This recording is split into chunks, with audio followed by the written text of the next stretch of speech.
Bonjour à tous les amis, on se retrouve pour le quintet de mercredi, donc de retour sur l'hippodrome de Paris-Vincennes. J'espère que tout le monde va bien. On retrouve les résultats donc du week-end. Alors à part samedi, j'ai trouvé l'introuvable, le 4 Frechti à 100 contre 1 et dimanche pareil, le numéro 2 Hidalgo des Noé à 90 contre 1. Mais dans l'ensemble du week-end, le week-end n'est pas bon, donc j'espère faire mieux le week-end suivant du côté du Quintet et du JDT. Donc on a manqué quand même pas mal de réussite. Concernant TikTok, donc on m'a demandé, alors TikTok, je rappelle que c'est une application de téléphone. Voilà, c'est gratuit.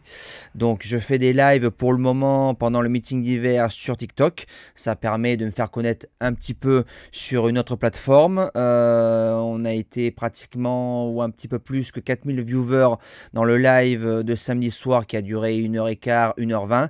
Et à la différence des autres réseaux, on peut liker plusieurs fois le live.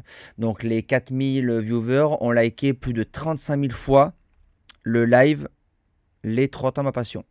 Ce qui veut dire que sur YouTube, on est plus de 60 700 pratiquement. Et on n'arrive pas à faire 1000 likes sur une vidéo. Voilà, je pense que j'ai tout dit de ce côté-là. Présentation du quintet de mercredi, donc le prix de Villers-Cotterêts qui va se disputer en Réunion 1, course 1, départ 13h50. Parcours de vitesse, 16 partants.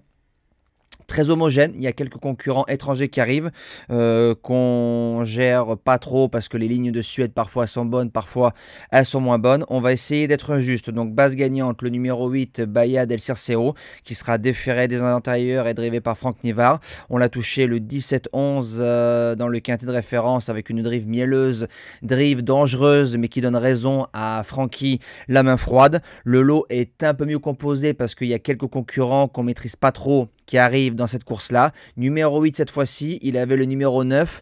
Attention de ne pas trop jouer avec le feu, mais bien drivé, Bahia peut faire le doublé. La deuxième base, le numéro 3, Santos de Castella. Deuxième de Eros Zola à Anguin. Deuxième de Bahia dans la course de référence. Eric Raffin qui est en forme ascendante et qui vise bien évidemment un nouveau sulky d'or, bien drivé. Il ne sortira pas des 3 premiers. Pour les chances, on commence avec le numéro 16, Bangladeshi. Elle arrive en sous-marin. Faites attention, c'est une jument qui vaut ce genre de lot.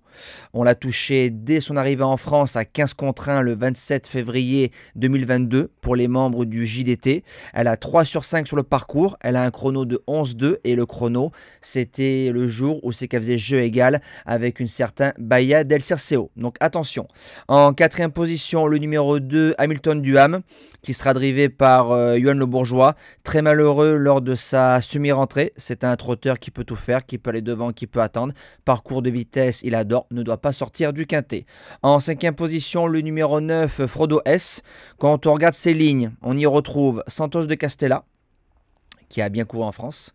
Titan Yoda, qui a été très malheureux pour sa première sortie en France. Ready Lavec. Donc les lignes sont bonnes. Ça ne veut pas dire que ceux que j'ai cités qui ont bien réussi, lui aussi va réussir. Voilà, mais s'il est bien drivé, on a mis un pilote français, Romain Dorieux, ça peut faire mal. En sixième position, le numéro 4, Ostia. C'est la plus riche, donc forcément la course visée. A claqué 11-8 et 11-2 lors de ses 2 dernières sorties sur les parcours de vitesse à Vincennes. On y retrouve Bahia del Circeo et Eros Cibé. Par contre, il faut la sortir vraiment aux 300 mètres. Et de ce côté-là, Mathieu Abrivard est le spécialiste. En 7e position, le numéro 12, Mister Donald.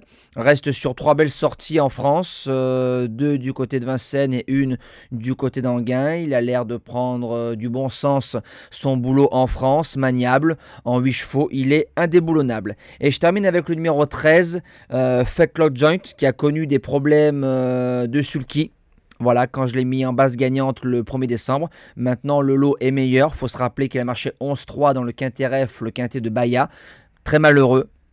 Alors petit retour de justice, si ça se passe bien, c'est un concurrent qui prendra un chèque dans cette épreuve.